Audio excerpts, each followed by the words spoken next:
Estamos ao vivo e mais uma live do Sala Crítica, mais uma live crítica, e hoje a gente vai ter um convidado aí muito especial, que é o Zeca Brito, que é o diretor de Legalidade, de 30 Povos, de 97 Era Assim, e mais vários outros projetos super interessantes aí. E em seguidinho ele está chegando aí para a gente bater esse papo na nossa live de sábado. Quem acompanha o Sala Crítica aí pode ver que as nossas... Bati na mesa aí. Que as nossas lives agora a gente está deixando só para sábado, com convidados, porque deu um desgaste já de muita live, então a gente está deixando só as lives em tempo marcado, assim, só para sábado e só com convidados especiais, como o Zeca Brito, que está chamando aí já para a gente começar a nossa live. Vamos lá então. Está chegando.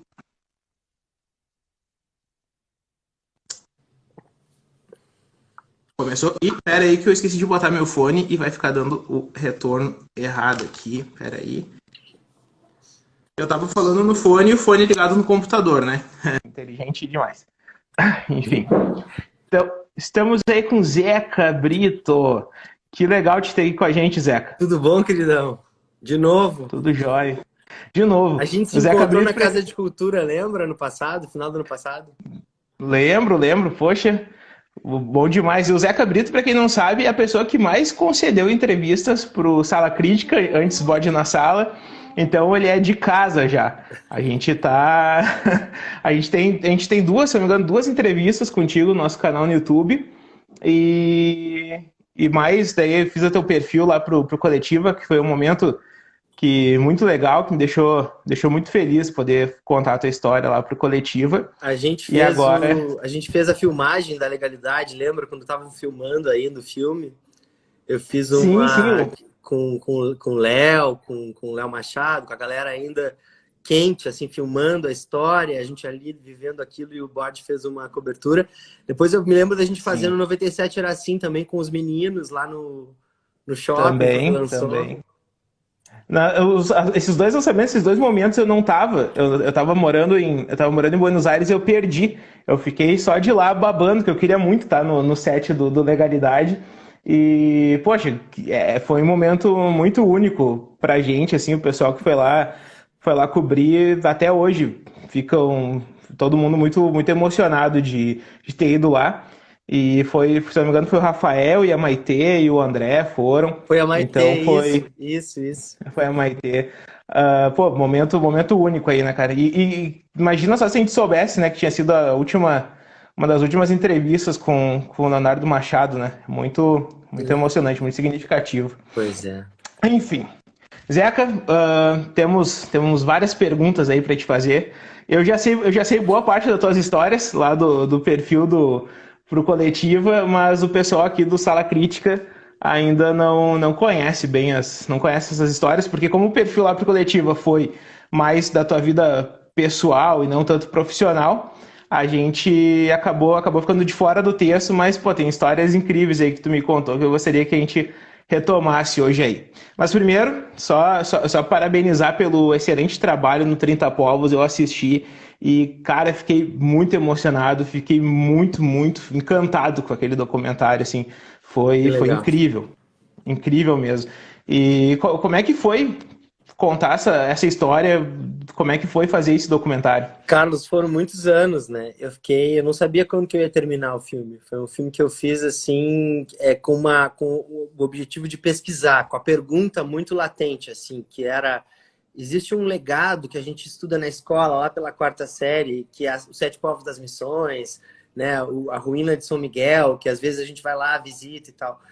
Mas quando a gente passa por aquele legado e pensa como que isso foi possível acontecer e com que mão de obra, quem fez isso, né? E tem toda uma cultura invisibilizada e que a narrativa histórica não contempla, que é a cultura guarani, e que precisa ser colocado no devido lugar quando se pensa a história. Então, por isso a minha motivação de fazer um filme chamado 30 Povos, também para buscar uma história que não é desse território, dessa divisão geopolítica, mas que é uma história de um passado comum. Como era essa história, como essa história pode ser contada a partir de um território que não tem essa divisão atual, mas sim contempla uma perspectiva de formação histórica, né? E se a gente for pensar, Carlos, a história brasileira, ela é muito contada pela perspectiva portuguesa.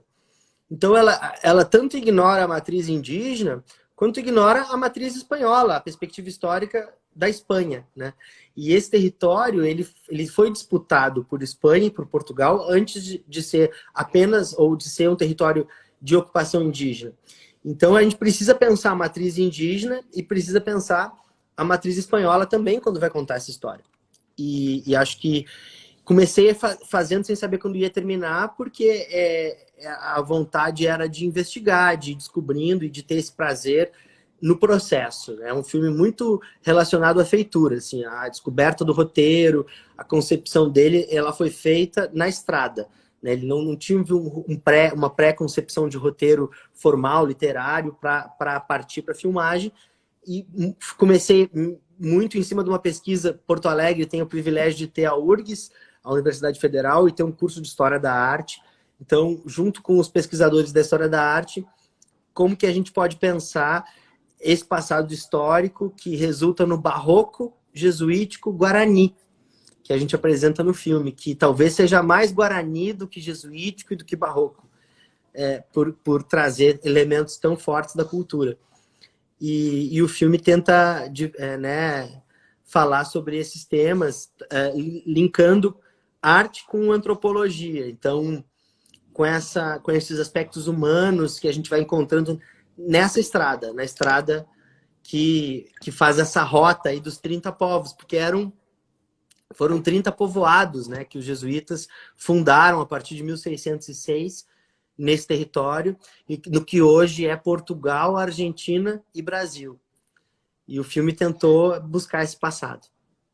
Sim, é muito lindo isso. E até isso eu queria te perguntar, só um parênteses antes, aquele começo do 30 Povos ali, em que tu usa o rádio, né, passando pelo espanhol, passando pelo português ali, é muito interessante que eu quero saber de onde veio essa ideia de começar o filme trazendo o rádio para mostrar ali. Eu não sei qual foi a tua intenção. Para mim, a minha interpretação foi que era para mostrar que era uma região só, apesar de ter várias línguas ali, várias culturas, aquelas ondas do rádio cobriam aquela região que é uma só, né? Eu não sei se foi isso que tu quis passar, mas da onde veio a ideia de começar o 30 Povos? Carlos, eu acho que é isso, que é essa ideia da Babel, assim. O Cildo Meirelles, um artista plástico contemporâneo, ele tem uma obra de arte que, se não me engano, se chama Babel. E são vários rádios falando ao mesmo tempo, em várias línguas. E é um pouco essa reflexão que o filme, essa brincadeira de passar por esse território. Eu passo ali naquela sequência inicial por sei lá, 10 ruínas, mas eu não cito nenhuma delas, eu vou colocando elas como se fosse o mesmo lugar, uma continuidade, né? Tem uma questão delas se relacionarem. E os sons dos rádios, esses sons que a gente escuta no filme, foram sons que eu fui colhendo na estrada. Enquanto eu ia buscando com a equipe, né, a gente fazia um silêncio dentro do carro, fechava os vidros do carro e ligava o rádio. E gravava aquilo, e às vezes mudava a sintonia. Quando a gente escuta esse efeito de mudança de sintonia, era porque aquilo estava acontecendo em tempo real dentro do carro, né? É um filme que também ele tenta buscar essa coisa dessa lição que as missões têm de trabalhar sem a assinatura. Então, ele é um documentário, mas o documentarista não aparece. Em nenhum momento a gente diz, estamos aqui fazendo um documentário. Nesse sentido, ele se coloca meio invisível. E aí, essa confusão das rádios, que a gente não explica bem, mas isso eu estou explicando agora, é a oportunidade de falar contigo para contar. Mas essa confusão é buscar essa Babel, justamente, desse território que é ocupado por muitas culturas, que falam muitas línguas. Então, tem ali o espanhol, tem ali os sotaques, o português falado pelo alemão, pelo italiano, que é o novo colonizador, que vem contar essa história também, mas que também utiliza, assim como o indígena, a oralidade, né? Vai transformando a maneira de contar, e o rádio é isso. E aí eu faço uma digressão que é ligar também. E é um único momento no início do filme, Carlos, que tem uma hora que eles falam assim, a gente ligou para uma rádio de São Miguel das Missões e pediu uma música. E aí tá ali, eles dizem, ó, está ali no Santuário do Caró, a equipe do filme 30 Povos, de Porto Alegre, estão lá. E é o único momento que a gente se coloca dentro do filme, na metalinguagem do filme, como estamos aqui fazendo um documentário, né? E tem uma ligação também com Legalidade, que é um filme que o rádio é um elemento crucial. Assim. Tem inclusive uma cena que eu filmei em São Miguel das Missões, no Legalidade, que é um rádiozinho e os indígenas sentados escutando o Brizola falar. Então, eu acho que está ali no imaginário da comunicação, o filme do Tarso de Castro, que acho que tu assistiu, A Vida Extraordinária, é um filme que tem o rádio também ali como elemento. Não assisti, é um grande débito que eu tenho na minha vida. Eu tenho que assistir esse documentário e estava na minha lista e eu acabei esquecendo. E agora eu estava aqui e eu disse, cara, como é que eu não assisti esse filme ainda? É um filme sobre jornalismo, né? Sim, tenho que assistir. E isso me chamou muita atenção. No momento que começou o 30 Povos, veio esse momento ali, eu disse, cara, esse filme já me pegou, assim. E tu citou que o rádio está presente tanto no 30 Povos como no Legalidade. Eu quero saber para ti como é que qual é a diferença em fazer um documentário e fazer uma obra de ficção. Como é que tu transita pelas duas e eu quero saber qual é a diferença entre fazer ficção e documentário. É uma linha muito tênue, sabe, Carlos? E às vezes a gente, quando passa o tempo, revisa o que fez e pensa e vê como as coisas são híbridas, assim, né? Mas eu acho que a principal diferença é o controle que a gente tem na ficção de poder coordenar os rumos da história. O documentário, por mais que a gente faça, às vezes, uma ficção histórica, o narrador ficcional, ele tem a perspectiva na mão, ele está traçando a linha narrativa, por onde os personagens vão caminhar. O documentário geralmente é um enfrentamento ou uma investigação da realidade. Então eu acho um pouco mais complexo para o criador. A gente está numa zona de menos conforto do que a ficção. A ficção é um pouco mais confortável, digamos assim. E agora a ficção exige um aparato maior. Para se fazer ficção, precisa de toda uma maquinaria, de elétrico, de maquinário, de pirotecnia cinematográfica, de equipe, de quantidade de gente, de contingente humano, que é maior do que um documentário. Então, isso também resulta numa forma diferente, né? Numa maneira... por exemplo, a ficção tradicional, quando você tem um set com horas marcadas, né? Geralmente são 12 horas de filmagem, você tem que conceber o tempo, as páginas de roteiro, que também significam minutos no filme, numa distribuição de filmagem que caibam nas 12 horas, que você tem a equipe distribuída durante tantos dias, geralmente 4 semanas, quando é um longa.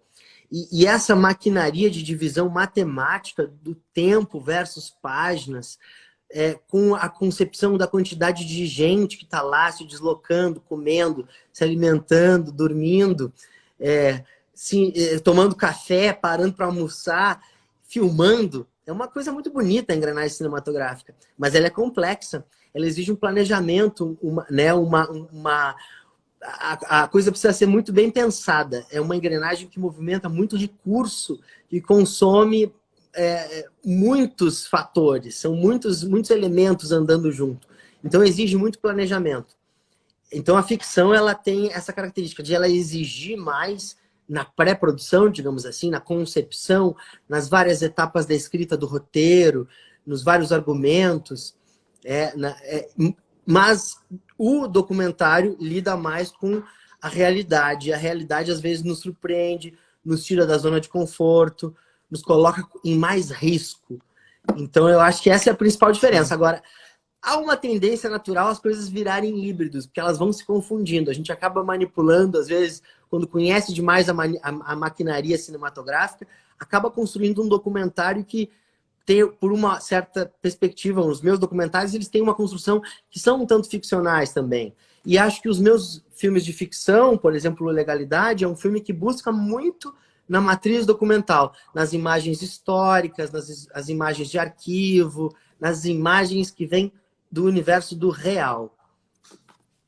O próprio em 97 era assim, né? Tu acaba trazendo uma outra abordagem, uma visão tua da realidade daquele ano, né? Então Carlos, é entrou uma interessante amiga essa. minha, que é a Patrícia, que é uma grande Oi. cineasta indígena, e que é Patrícia Ferreira, que está no filme 30 Povos e está no filme Legalidade, é atriz do filme Legalidade e é também uma das personagens que a gente entrevista no 30 Povos. Uma grande Ah, que cineasta legal. da aldeia Tecoacoenju, ali de São Miguel das Missões, que estava recentemente no Festival de Berlim, ano passado, tem uma carreira internacional bastante importante para o Rio Grande do Sul. Eu tenho muita alegria de que está aqui na nossa live, Carlos, na Sala Crítica. Que legal, show de bola.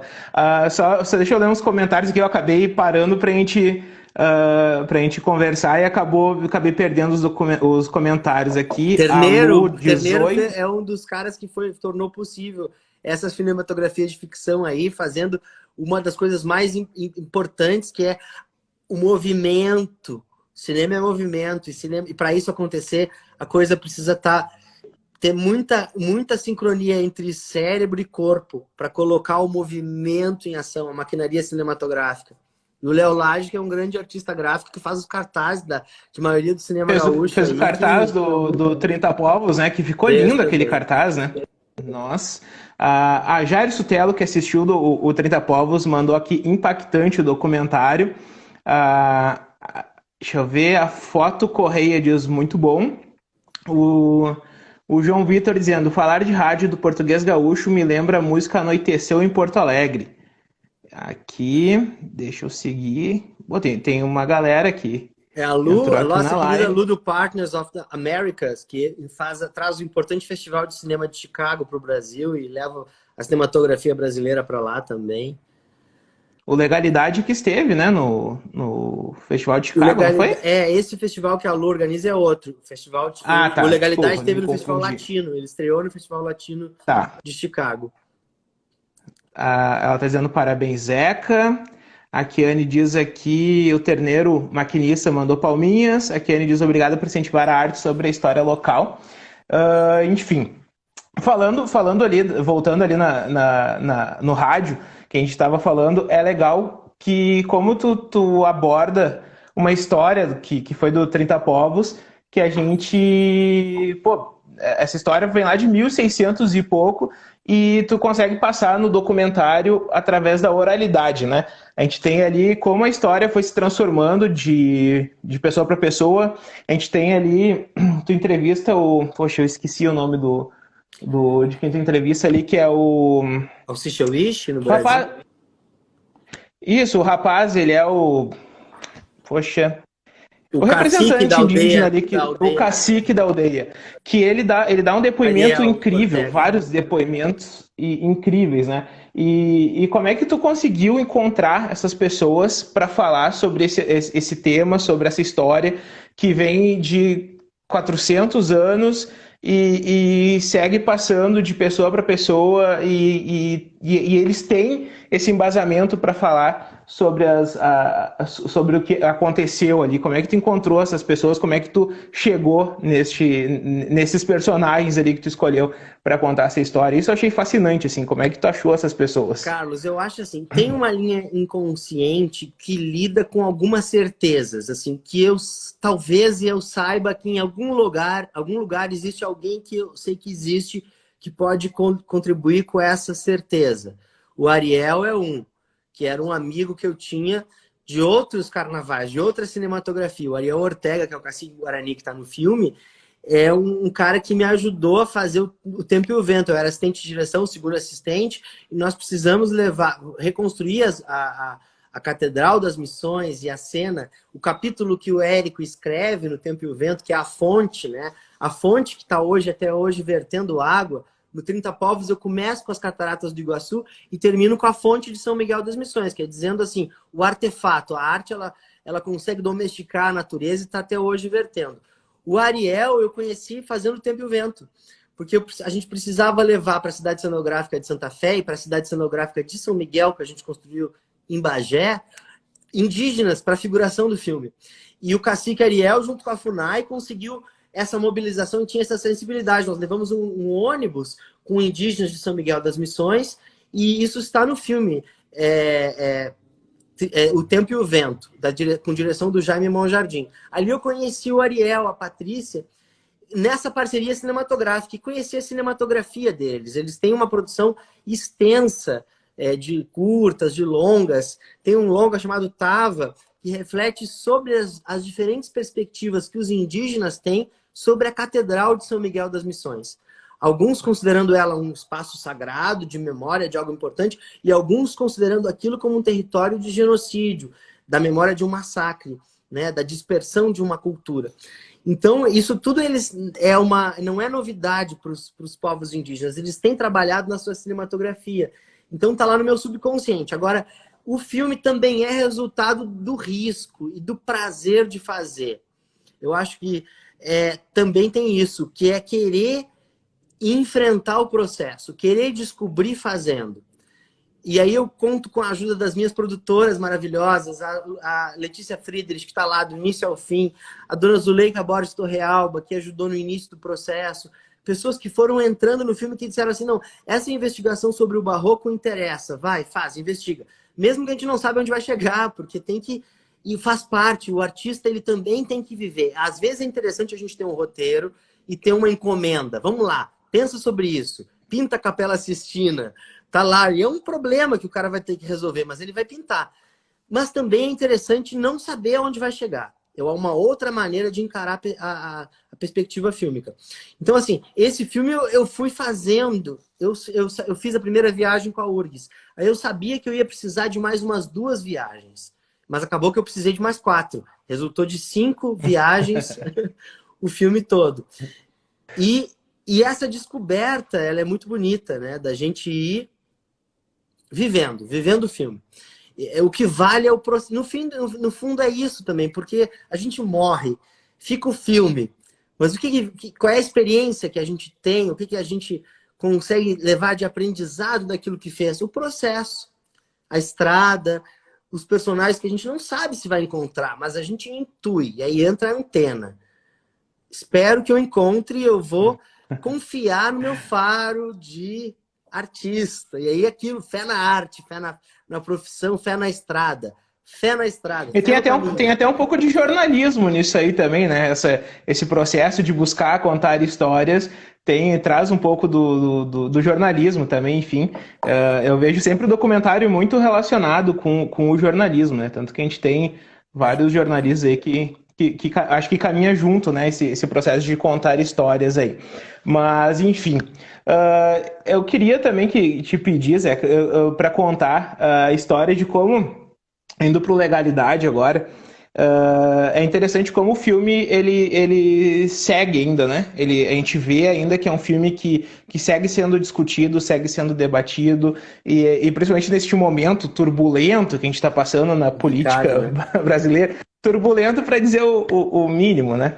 A gente vê ali que tu trouxe a figura do Brizola de volta nesse momento, né? Então a gente tem ali a representatividade de uma figura política que foi extremamente relevante para a política nacional, e a gente agora, comparando com o que a gente está vivendo atualmente, né? Chega a dar uma saudade ali, dar uma vontade, né? E eu quero saber como é que tu enxerga o Legalidade sendo relevante, seguindo, né, sendo pauta, sendo comentado. Como é que tu enxerga isso? Acho muito bom. A gente nunca sabe quanto tempo dura um filme. Isso é uma questão assim que pode ser lançada para a demais cinematografia universal, né? Quanto tempo dura um filme? Quanto tempo ele vai se comunicar? Durante quanto tempo ele é atual? Ele consegue estabelecer uma comunicação com as pessoas daquele tempo, né? Mas tá, claro, o filme ainda, Carlos, ele foi lançado ano passado, ele chegou na televisão agora. Uhum. Ele ainda está no seu tempo, no seu prazo de validade comercial. Agora a gente vai saber nos próximos 2, 3, 4, 5 anos como é que ele se coloca na história. Aí é uma incógnita. Só vivendo para saber. Mas, assim, eu acho que... Porque, sem dúvida, a nossa percepção ela tem a ver com o nosso tempo. Ele tá... por mais que a gente... Tu diga que ele pareça, que ele dialogue com questões atuais, e eu acho também, isso tem mais a ver com a nossa sociedade do que com o filme. Porque o filme ele tá olhando para o passado, né? Ele está olhando lá para... Se a nossa sociedade hoje soa autoritária, se os direitos hoje estão em xeque, se a gente duvida se existe uma democracia plena, se a gente, ou se a democracia, se a gente sabe que ela é plena, mas a gente tem dúvida se ela é frágil ou se ela é forte, aí a gente pensa no filme, não é problema do filme, é problema da nossa realidade. Porque quando eu fiz o filme, Carlos, eu olhava para 61 e eu queria olhar para mais para o passado, olhar mais para trás. Porque o Rio Grande do Sul teve muitas situações parecidas de injustiça social, de desigualdade, sabe? Lá a Guerra dos Farrapos foi uma tremenda injustiça, e dentro da Guerra dos Farrapos teve uma injustiça maior, que foi Porongos. Então a história é cheia de contradições. Como é que a gente se coloca, né, frente à história? O passado, ele tá toda hora, a gente está repetindo erros terríveis. Então, se a gente ou não olha para o passado, se o presente parece com 10, 20, 60, 100 anos atrás, socorro! O problema não é da história, é do presente. E aí a gente tem que rir para não chorar, né, Carlos? Porque a situação é bem complexa. Então, se o Legalidade parece atual, problema. A gente tem que entender que tem um alerta vermelho histórico, um coraçãozinho no olho que acende, né? Sim, sim. E hoje, como é que tu enxerga? Como é que tu enxerga? Eu vi que, eu sei que tu tem um passado muito forte ligado ao Brizola, enfim, tanto que tu resolveu contar a história dele. E como é que tu enxergaria o Brizola inserido na realidade de hoje do Brasil? Olha, o Brizola era uma pessoa muito franca, né? Muito sincero. Eu acho que ele seria bastante combativo. Também é um jogo de cena que a gente vê entre mídia e poder. Tem todo um jogo de cena. Uma hora a mídia joga para um lado, depois joga para o outro quando conquista o seu espaço, aquilo que deseja, as suas pautas. E acho que ele seria muito antissistêmico. Não antissistema, mas antissistêmico, no sentido de que às vezes o sistema cria regras que são para se favorecer como sistema e não necessariamente para abrir para a sociedade como um todo. Eu acho que o Brizola tinha uma visão muito crítica, tinha muita consciência daquilo que ele chamava de os interesses, os verdadeiros interesses internacionais, os verdadeiros interesses financeiros, que às vezes vem fazer uma super caridade. Estou aqui doando tantos milhões para tal coisa, mas quantos milhões ele está ganhando em cima da desinformação, da falta de conhecimento da legislação, da inoperância do sistema democrático, judiciário, sei lá. Então, o Brizola, ele denunciava muito esses falsos profetas. Então, eu acho que ele estaria cheio de trabalho, porque a gente vive um momento de... tá tudo se espetacularizando e é muito fácil, sabe? As pessoas contratam 5, 6 roteiristas e aí segue aquele roteiro e é tudo um show business, uma questão de muita aparência. Eu vejo assim, a nossa sociedade, isso no todo, da sociedade como um todo, não só no Brasil, mas eu jogo isso para o planeta Terra.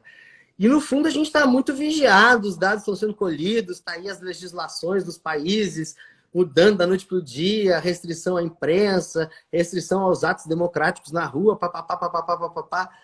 Tá tudo acontecendo, tá tudo solto por aí, a gente, né, tem que se ligar muito na sociedade, segurar naqueles valores que existem, nas instituições que existem, frequentar na medida do possível, porque o isolamento social também delimita muito a circulação, né, da informação e da maneira como a gente vai se posicionar, mas tentar manter a vigilância aí para que a sociedade, né, tenha o seu lugar. Perfeito.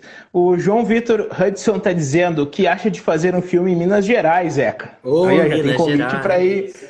Já tem convite para ir para outros estados fazer filme. Não, Ó. mas eu fiz um filme em Minas Gerais, Carlito. Eu fiz um filme pro canal Curta, chamado Grupo de Olha aí, Bagé. João Vitor.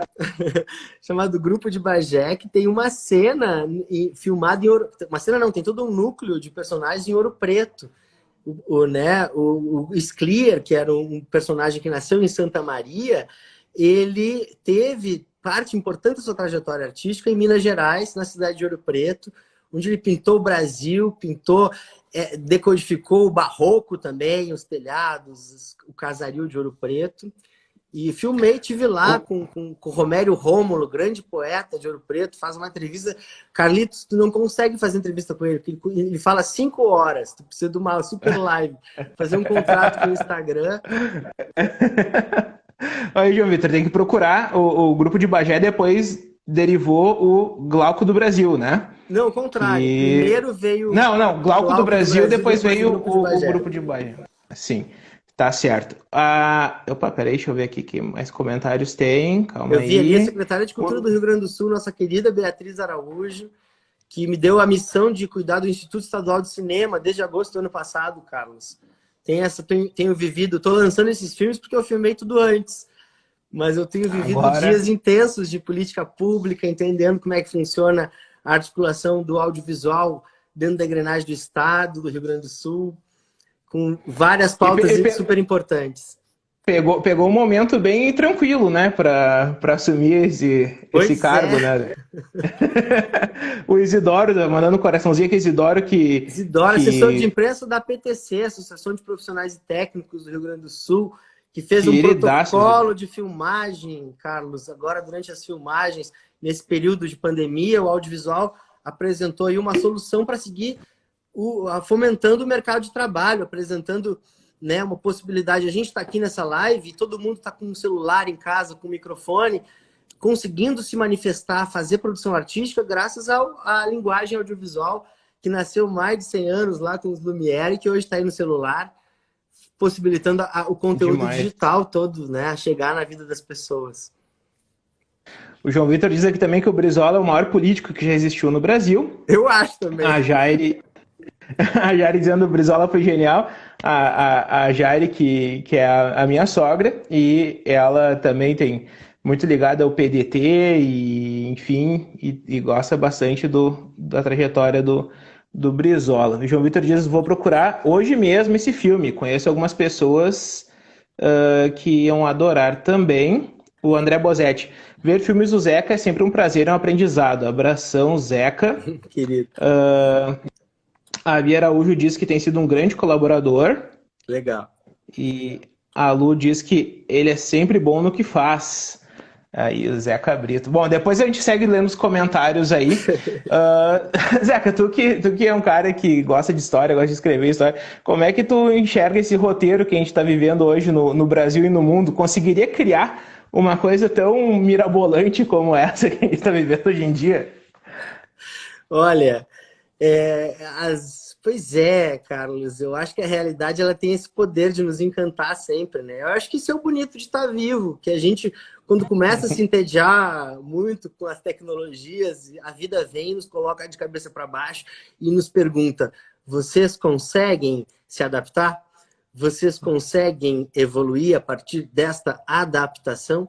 E a vida tem sido adaptação, é assim, desde que a vida surge lá na água, sei lá onde que ela surge, mas é uma adaptação, muda o clima, vem as geleiras, vem a idade do não sei o quê, e a vida conseguiu se adaptar, e a gente chegou aqui. É complicadíssimo isso que a gente está vivendo, mas a gente precisa sobreviver, e para sobreviver a gente precisa colocar as nossas capacidades em estado máximo, principalmente a sensibilidade, quem está lidando com arte, com cultura, de colocar o espírito em alerta, colocar o espírito na frente, colocar a alma, Carlos, pro lado de fora. A gente tem a alma dentro, né? Mas nesse momento a gente precisa colocar a alma pro lado de fora, porque a gente precisa ajudar o semelhante também a chegar como rebanho, animal de rebanho que somos, porque estamos no mesmo planeta, estamos na mesma rede internacional de computadores, estamos interconectados, caminhando juntos, somos motivados pelos mesmos estímulos, pelas mesmas revoluções, comunicações. Então a gente precisa ajudar a colocar as palavras em prática, todas elas, a solidariedade, a empatia, né, o senso de improviso. O brasileiro é muito bom nisso, né, Carlos? Tem improvisado bem nos últimos muitos anos, né? Desde que a gente começou. Nos últimos muitos anos. Tá aí, né? Não. Então Sim, eu acho que a sim, gente tem que encontrar caminhos e buscar soprar a esperança, soprar a solidariedade, buscar a questão emergencial está muito em pauta, né? A gente na cultura tem pensado muito em como atingir, como chegar nas pessoas, como tocar nelas, não apenas se comunicar através de palavras, mas chegar na realidade das pessoas. Sim. Então é um momento eu acho que é um momento onde tudo aquilo que a gente viveu como teoria tem que ser colocado em prática agora. É um momento onde a distância entre a intenção e o gesto diminui. É tudo muito mais, né? A gente está no gesto, porque a gente precisa sobreviver também e colocar a humanidade em ação. Perfeito. Eu ponho uma pergunta frases, que eu... São frases. A realidade é dura na rua e o frio tá pegando no Rio Grande do Sul. É complicado, muito complicado. Tá todo mundo tentando dar uma de Nostradamus, porque a gente não consegue prever nem o dia de amanhã. Tá muito complicado viver nessa situação toda. Sobreviver a 2020 vai ser um feito e tanto, né?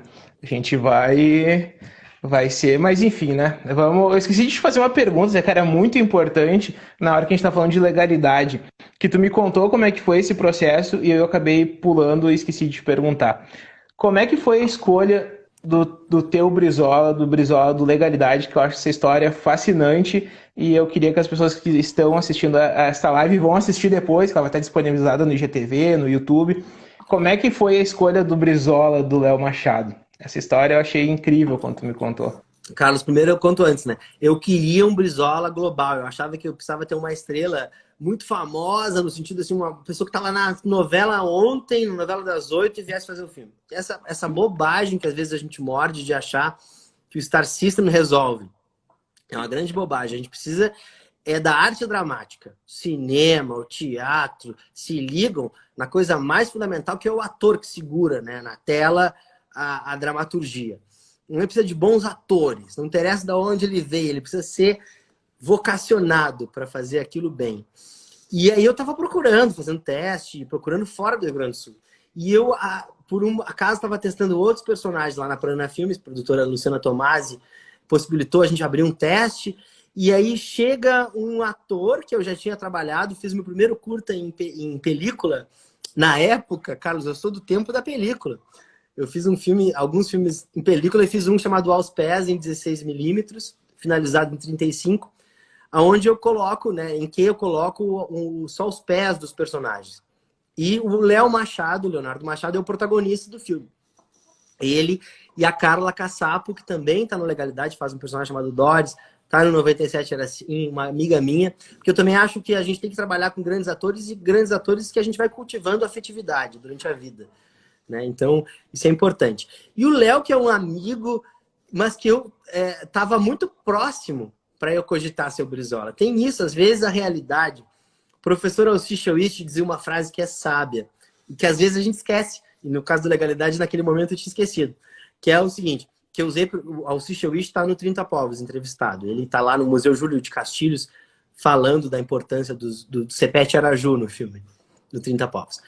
E ele diz assim, uma frase que eu acho que é do Tolstói, que é: o universo começa no pátio da nossa casa. Que é isso, a realidade, o universo é aquilo que a gente consegue enxergar durante o tempo que a gente vive. Então é isso. Então, às vezes, está muito mais próximo e a gente não se dá conta, está ali do lado. E o Léo Machado, Leonardo Machado, grande ator do Rio Grande do Sul, que filmou com todo mundo, era um ator muito disponível para os grandes diretores e para os universitários. Era uma pessoa muito solidária nesse sentido. Estava lá vocacionado. Aparece no teste completamente vestido de Brizola, com bigode, cabelo com gel, com terno e falando com a entonação do Leonel Brizola. falando daquele jeito, assim. Então, chegou, vim buscar o meu roteiro do filme Ilegalidade. Eu levei um Que susto, demais, falei, que nossa, demais. Que demais. o Léo. E eu achava assim, o Léo é muito bonito para fazer o filme. No Aos Pés, é um filme que só aparece o pé do Léo. E tipo, o Léo era.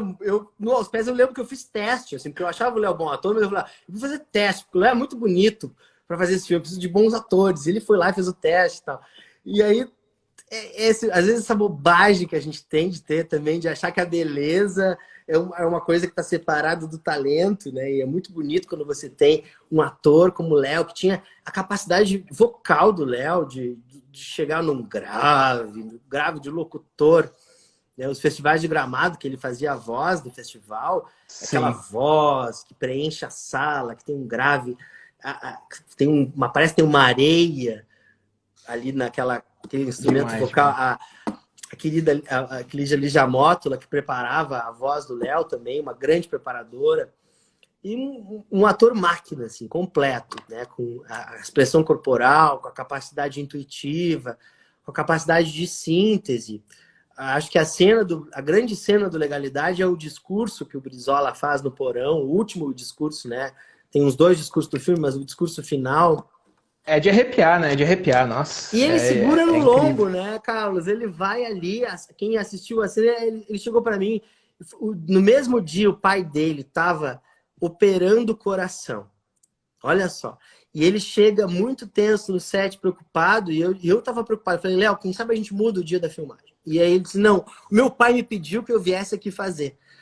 Então traz uma carga de afeto, de envolvimento familiar, né? De pessoas que também estão ali afetivamente ligados, dando o amor, dando o coração. O pai tá lá na sala de cirurgia, operando o coração, e ele tá ali tendo que fazer uma cena difícil, que é um monólogo do Brizola. E ele me diz assim, não, eu vou fazer por ele. Eu só te peço uma coisa, não corta no take 1. Deixa eu gravar até o fim. Aí Tá eu louco. falei, porra, eu vou fazer... Aí eu cheguei pro fotógrafo baixinho e falei assim, muda a lente, porque eu tinha dito que ia ser um plano geral. Eu falei, muda a lente, coloca uma macro e vamos fazer um close. Porque se ele tá me dizendo isso, não corta, e o monólogo era longo, é porque ele vai me apresentar alguma coisa muito forte, muito impactante. E aí o close que está no filme é esse. É o primeiro, para quem não sabe, quando a gente vai filmar, a gente decupa, a gente pensa aquela cena, tem aquele texto ali, 4, 5 páginas. Geralmente uma página de diálogo corresponde a 1 minuto e meio de filme. Uma página de descrição corresponde a 1 minuto, mas diálogo dilui mais. Então, ali tinha umas 7 páginas de diálogo. Então vai lá 10 minutos de filme. Quando o ator chega para ti e diz assim, não corta em 10 minutos de filme, com o pai na cama de cirurgia, operando coração. Nossa, o que é isso, sabe? Eu estou lidando com a vontade, com a consciência de um ator de que aquele momento vai cristalizar a sua vida. Talvez a sua vida cinematográfica. E ele vai e faz. Demais. É demais, é demais. E quando a gente tem essa dimensão, no caso do Léo, que meses depois nos deixa, parte, não acompanha a estreia do filme nos cinemas. Partiu, subiu antes. Isso tem um significado que a gente pesa e pensa, nossa, é a vida passando na nossa frente, e o cinema nada mais é do que uma arte que cristaliza isso. Porque a gente sabe que aconteceram grandes peças, grandes recitais, grandes óperas, a gente sabe, estão lá descritas na literatura. Mas o cinema não, o cinema tá ali a coisa que foi feita. A pessoa Sim. que estava lá viva naquele ano, o Méliès, que foi profeta e disse que o homem ia chegar à Lua, lá no início do século XX, e o homem vai lá, 70 anos depois, e chega na Lua. Né? Mas tá lá, cristalizado o sonho. E a realidade, né? No caso do Léo, a força de um ator, e essa coisa da responsabilidade, assim, de levar nas costas o filme, né? Ele leva nas costas o filme. E acho que que bom que a gente viveu e que bonito que existe o processo, para a gente poder falar hoje sobre o processo, né, Carlos?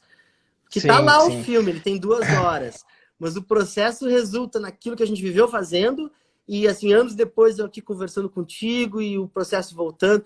A Luísa Olé, que entrou agora aqui, a Lúcia Cherchevsky. A Luísa Olé faz a Lara de Lemos no filme. A poetisa que escreve a letra do hino da legalidade. Também foi uma questão muito bonita. A gente teve que ter a autorização da família dela para fazer o filme. O Pereio, grande ator, fez a música, né? Compôs a música, inspirado na Marselhesa. Até hoje, no Rio Grande do Sul, o CEPERS, o hino do CEPERS é o mesmo hino da campanha da legalidade. Só que eles mudaram uma letrinha ou outra, mas é avante brasileiros e fé, unidos pela liberdade, marchemos todos juntos com a bandeira que prega a legalidade, protesta contra o tirano, recusa a traição, que um povo só é bem grande se for livre sua nação. Que bonito, né, Carlos? Que lindo, cara, que lindo. Nossa. O Brizola, essa história tu contando, eu já fiquei emocionado de novo. Quando tu me contou a primeira vez, eu já tinha ficado emocionado. Agora aqui emocionado de novo. Essa história realmente é incrível, Carlos, mesmo. Sabia que o Brizola era apaixonado por hino. E tem um hino que é um hino que não sei se você já ouviu. Vale o pessoal ir no Google olhar, escutar, que é aquele brava gente brasileira. Claro. Ou ficar a pátria livre ou morrer pelo Brasil. Ou ficar a pátria livre ou morrer pelo Brasil. Sabe quem é que fez esse hino, Carlitos? Não sei. Pedro I. Dom Pedro I. Dom Pedro I tocava piano, sabia? Ele era um cara sensível, ligado às artes. Escrevia muito bem, escrevia para os jornais e tocava piano. E escreveu esse hino. Escreveu esse hino alguns anos antes de fazer uma coisa super importante, que foi a independência do Brasil. Então, pessoas sensíveis ligadas à música... Eu sou fã de quem é ligado à arte, porque vai longe. Se é político, então, melhor ainda. Demais. Deixa eu ler os comentários que a gente passeia aqui legal. A Jair dizendo que o mundo é dos fortes, dos resilientes. E também ela diz que Marca deixou Léo Machado, deu seu recado e seguiu para a eternidade. A Kenny também diz que a história é incrível e emocionante. E a Luciane diz momentos para sempre, especial. E acredito que quando estava falando do Léo, a Leila também diz momento eternizado, só a arte faz isso. A Jairi também diz que ficou arrepiada, emocionada e encantada. Essa história realmente é linda demais. Mas, Eca, me conta aí como é que é fazer um filme tão... Como é que foi, né, trabalhar nesse filme que foi tão grande, especial e acredito que tão pessoal também para ti. E tu também falou antes de família, de legado, enfim. E no Legalidade, quem faz o Brizola é um conhecido teu, né? É uma pessoa que tu tem não sei, é meio perto aí de ti, quem faz o Brizola no filme. Velho depois, né? Velho não, desculpa. Falei velho, mas mais de idade, né? Um pouco mais maduro, o Brizola, né? Antigo. Que acaba sendo o Brizola que tá mais perto do nosso tempo, né? Aquele Brizola que a gente se lembra mais. Né? O velho Brizola. Isso. O Brizola velho é uma coisa, o velho Brizola é outra.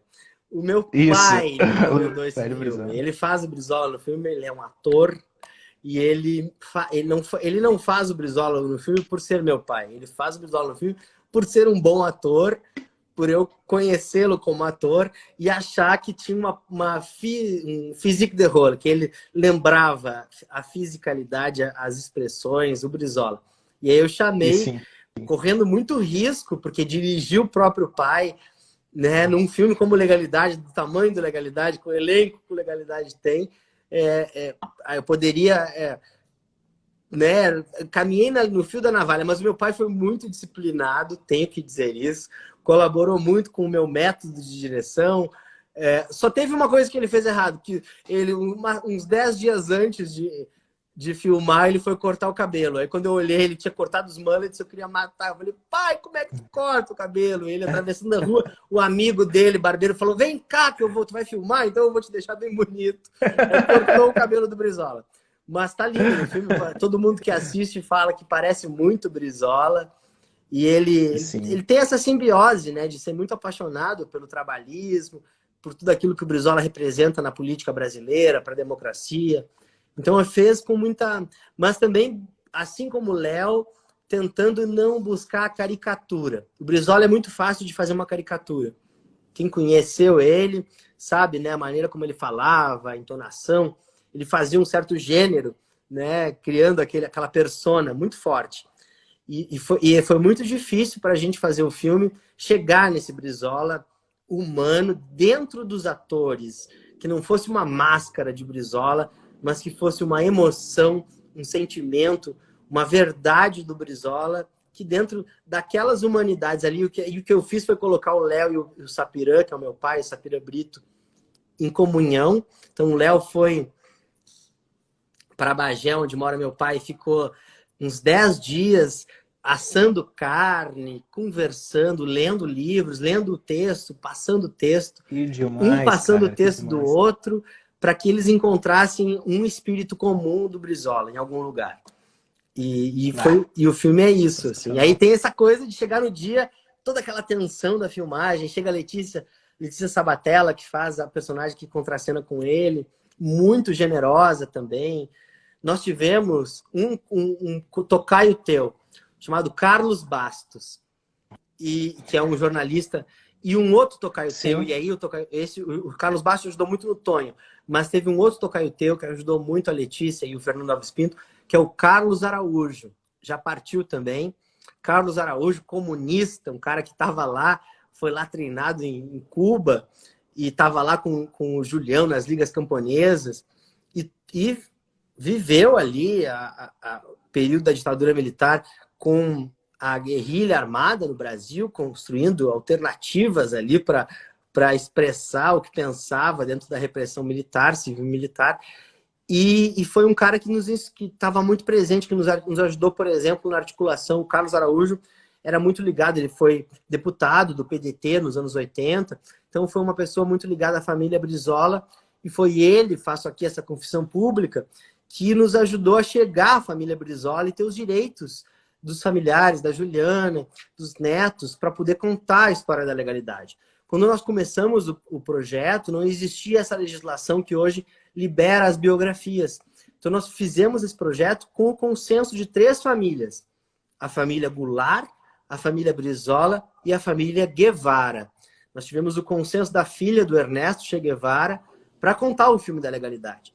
O Che Guevara era o homem mais investigado pela CIA e o Brizola era o segundo homem mais investigado pela CIA naquele período. Então, para fazer uma história que envolve Guerra Fria e que envolve personagens reais, mas que foram protagonistas de uma história, né, da história de um país, dentro da ficção, dentro de quase um romance histórico, a gente precisou ter essas autorizações. E o Carlos, teu tocaio, o Carlos Araújo, foi muito importante para conscientizar essas famílias da importância de nos deixar contar essa história. Era uma história que estava amortecida, que tinha ficado na garganta de muita gente. Quem não teve, os principais protagonistas ou foram mortos, ou foram exilados, ou foram torturados e mortos. Então é complicado, né? É uma história o Brasil devia contar essa história para sua população. Só os bastidores da legalidade valeria um documentário, né? De tão fascinante que foi todas as partes que tu contou. Eu gostaria de ver isso num documentário. Vai sair mídia física do Legalidade com extras, com essas histórias incríveis junto? Tem alguma discussão já para Legalidade sair em DVD ou Blu-ray por aí? Ele está circulando muito bem no streaming, né, Carlos? Hoje a gente tem essa questão da fisicalidade, né? Infelizmente, eu gostaria até que a gente tivesse o suporte físico mais presente. Eu vi o Legalidade recentemente no Camelô como uma cópia pirata que está circulando aqui na minha cidade, em Bagé, tem para vender, em Porto Alegre também. Então, como essas contradições do nosso tempo, né?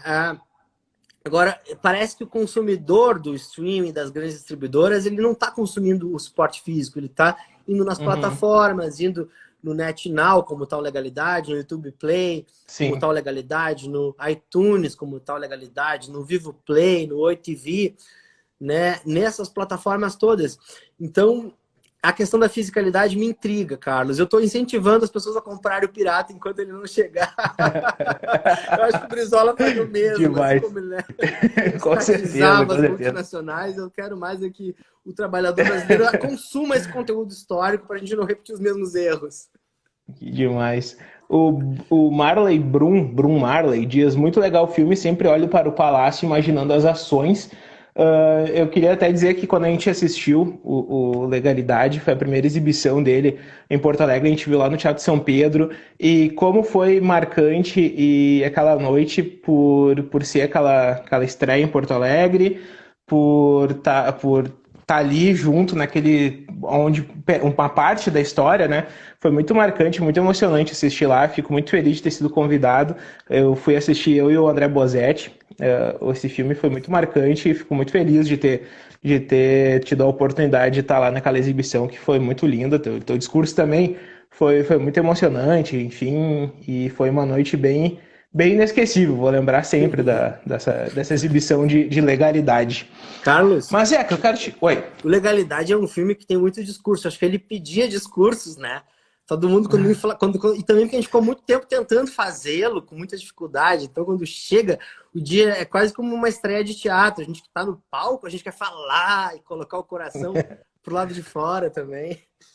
Não, foi muito lindo, foi muito aplaudido lá. Não tô falando só porque tô na tua frente. Quando eu saí da sessão, contei para todo mundo como foi, enfim, essa história aí. Legal. A história também da escalação do Léo Machado já contei para muita gente também. Então, porque realmente foram coisas bem interessantes. Zeca, como é que tu enxerga aí o futuro agora das produções? A Kiane também tinha mandado essa pergunta. O futuro das produções cinematográficas aqui no estado, agora que tu tá mais envolvido com isso também, e passando por essa turbulência de incerteza, enfim, como é que tu consegue enxergar aí o futuro do estado na sétima arte? É. Eu acho que o audiovisual vive um momento paradigmático, um momento de divisor assim, de águas. A gente precisa do audiovisual como nunca, né, Carlos? Se tu for pensar, todas as artes, quando a gente fala em suporte digital, em editais de produção de conteúdo digital, a gente está falando de uma arte que tem como meio de intermediação entre o público, o audiovisual. Câmera, celular, microfone é audiovisual. Computador, projetando ao vivo, isso aqui que a gente está fazendo é audiovisual. Então, o conteúdo digital como um todo, ele parte de uma ideia que nasce da imagem e movimento sincronizada ao som, audiovisual. Então, por um lado, o audiovisual nunca foi tão necessário. Nunca se precisou tanto. Nunca as artes, em geral, precisaram tanto do audiovisual para conseguirem enfrentar o novo normal, a nova realidade e descobrirem linguagens. Então tá aí o teatro investigando, eu estou vendo várias experiências, o Amir Haddad, que é um dos diretores mais célebres, assim, consagrados, do teatro de rua, fazendo ensaios em suporte do Instagram, em suporte digital. Estou vendo vários grupos, a Companhia Pandêmica é um exemplo, que fez agora um espetáculo bem interessante, 12 pessoas com raiva, adaptação de um texto norte-americano, e vários, os sátiros, agora com temporada. Então, assim, estou usando um exemplo de uma linguagem, que é a linguagem dramática das artes cênicas, que hoje, neste período, e aí eu digo mais, a gente não tem uma noção muito clara de tempo, mas eu posso supor que a gente vai ter um divisor de águas quando a gente tiver uma vacina, né, Carlos? Enquanto a gente não tem uma vacina testada, aprovada e aplicada na população, nós vamos viver esse estado de nova normalidade, de novas regras, de novo regramento, e isso resulta em produção simbólica. Os artistas, eles lidam com isso, com o passar da história, como eles interpretam as realidades, as transformações, os problemas que o mundo impõe na sua produção artística. Mas, sem dúvida, o audiovisual tem tido um papel de protagonismo. Por outro lado, nós vemos desde o ano passado um sistemático um sistemático desmonte do setor naquilo que considera-se conquista de classe, conquista setorial. Então, o audiovisual se organizou em sindicatos, em associações, e conseguiu, junto a legislações políticas, junto à classe política, ter, por exemplo, um fundo setorial do audiovisual, que é uma taxação do próprio setor audiovisual. Vou ter que te parar aqui só um pouquinho, que a nossa live está acabando. Então eu vou fechar essa aqui e a gente volta para a nossa reta final. Em uma outra a gente retoma aí, depois eu já te libero para te tomar teu vinhozinho aí. Tá bom? Tá, já tomei meio vinho aqui. Tá, eu vou sair e já volto. Tá, vou pegar mais vinho. Tá. Estamos de volta para a parte final aí da nossa conversa com o Zeca Brito, que está muito legal, muito interessante ouvir essas histórias e saber como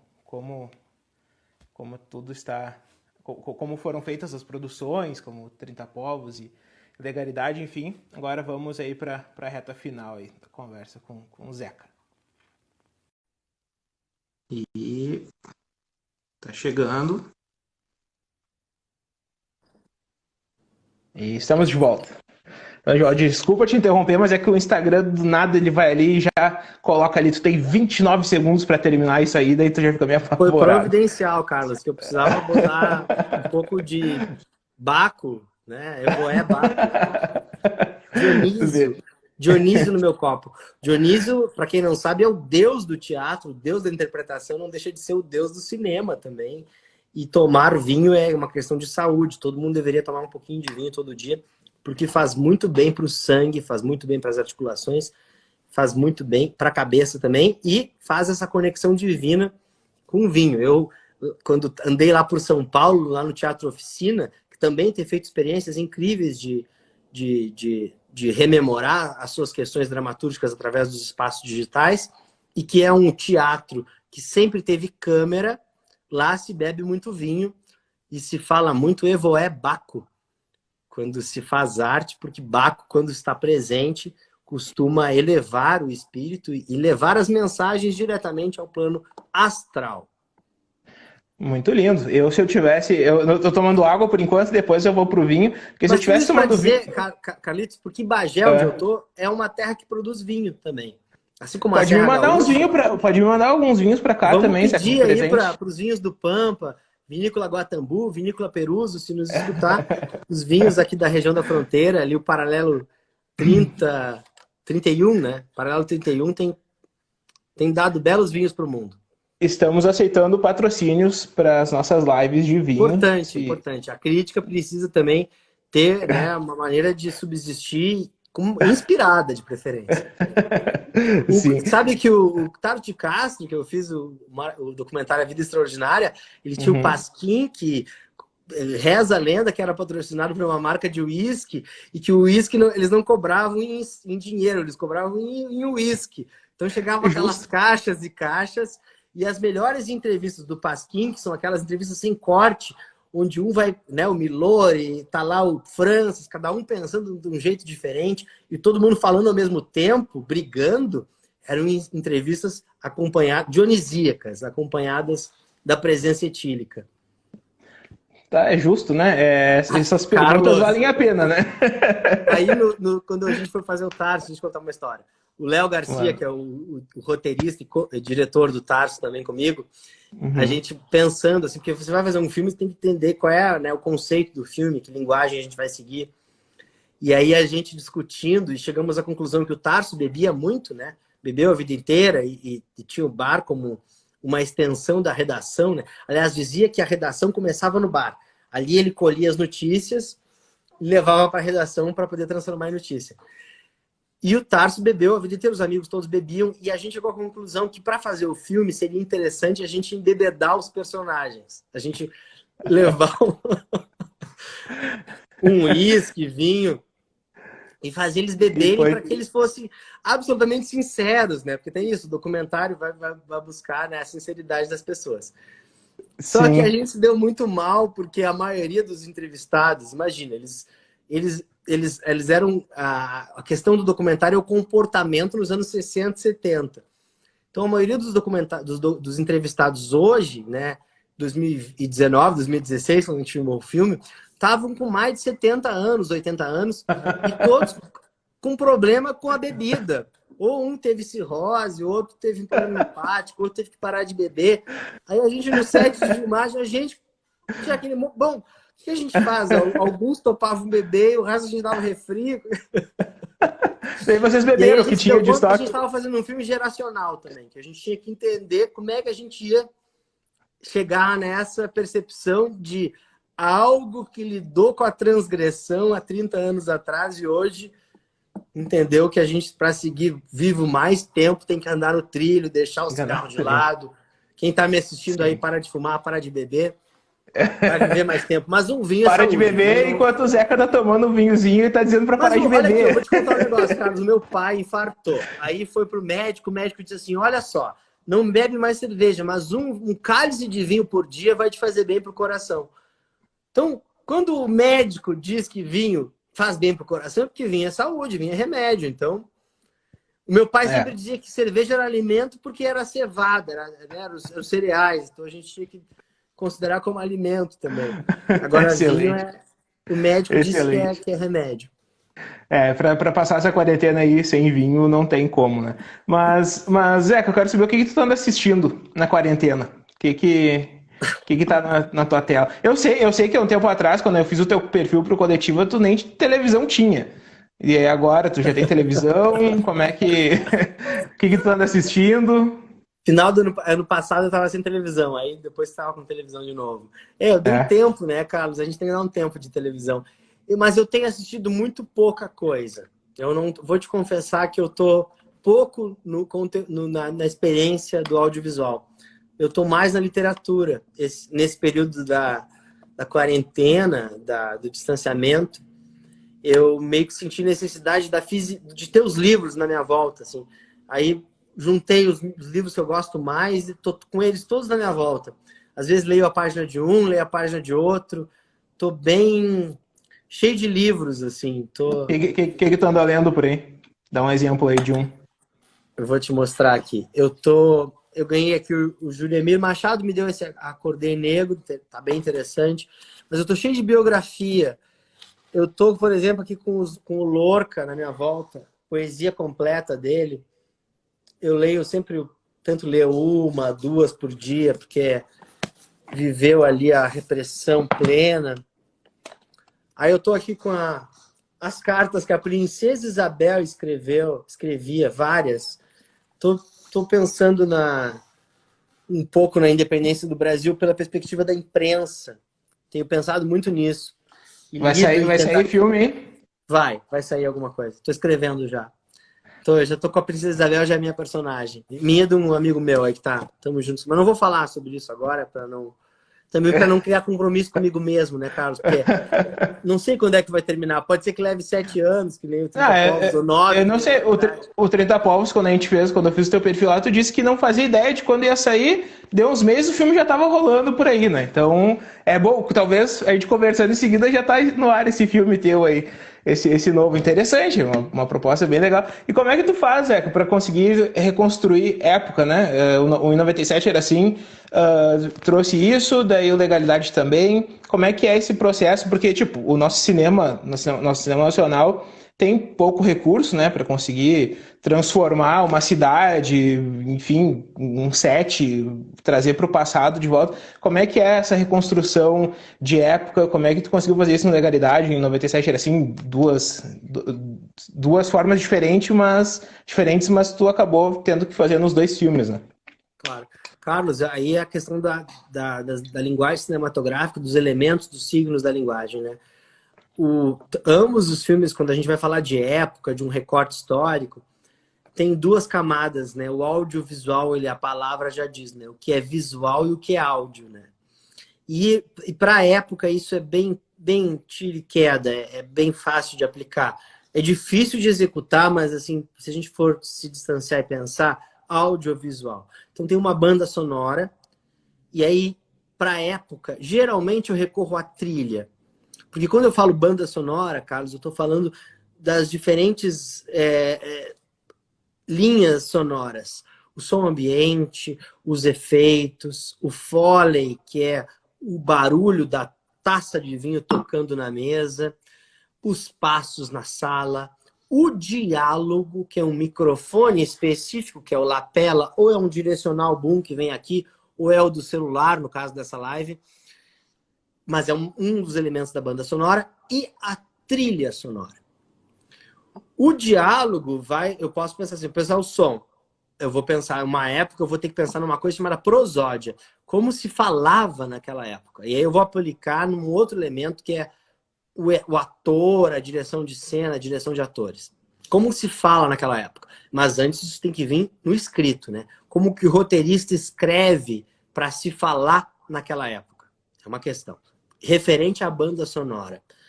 Aí tem uma outra questão da banda sonora, que para mim é a mais clara para se chegar a um tempo, que é a trilha. Quando você clica assim, ó, anos 60, no caso do Legalidade, que elementos eu preciso para levar o espectador para os anos 60? E aí você vai assistir o filme e você vai ver ali esses elementos. Tá lá o Elvis, daqui a pouco entra o Elvis. O Elvis cantando Sole Mio, porque It's Now or Never nada mais é do que uma versão em inglês da ópera clássica. Tu sole. Não foi muito fácil conseguir o Elvis, né, Zeca? Il sole mio sta in fronte a te.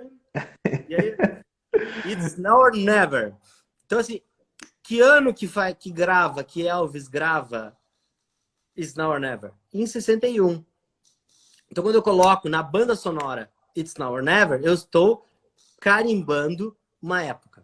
Isso eu tô falando só do áudio, né, Carlos? Agora a gente vai para a parte que custa caro pra caramba, que é a direção de arte. E aí a direção de arte se subdivide em vários departamentos. O bonito do audiovisual é que ele é super complexo. É difícil de entender. É aquela frase assim que o pessoal fala, se fosse fácil, todo mundo fazia. É super difícil fazer audiovisual. O Marlon tá até comentando aqui, ó, que aula de produção de cinema. O Marlon que tem um projeto super legal de cinema estudantil. E ele, inclusive, ele disse que gostaria de passar o Legalidade para os alunos dele. De repente, aí a gente consegue fazer um meio de campo aí com o Zeca e o Marlon para ele poder passar o Legalidade aí. E ele tá elogiando aí que é uma aula de produção de cinema, a nossa live. Fala pro Carlos que o Carlos consegue tudo. Ele tem os links, ele é crítico. Os críticos são privilegiados, né, Carlos? Vão para as cabines, ganham os links dos filmes. Né? Alguma Como coisa. É esse crítico? Conta um pouco pra gente. a gente não ganha dinheiro, né? Pelo menos isso. A gente tem acesso aos filmes antes. Então, vale a pena daí, né? Tem que começar a monetizar, Carlos. Fazer um contrato aí com o Instagram. Vamos fazer. Mas, enfim. Tu ia falar agora da direção de arte? Direção de arte. A direção de arte é o principal elemento. Eu estava falando da trilha sonora porque é uma coisa importantíssima, a banda de áudio, mas o elemento visual que nos leva a uma época se dá a partir da direção de arte. E a direção de arte se divide em figurino, cenografia, maquiagem, cabelo, objetos, locações, animais, veículos e por aí vai.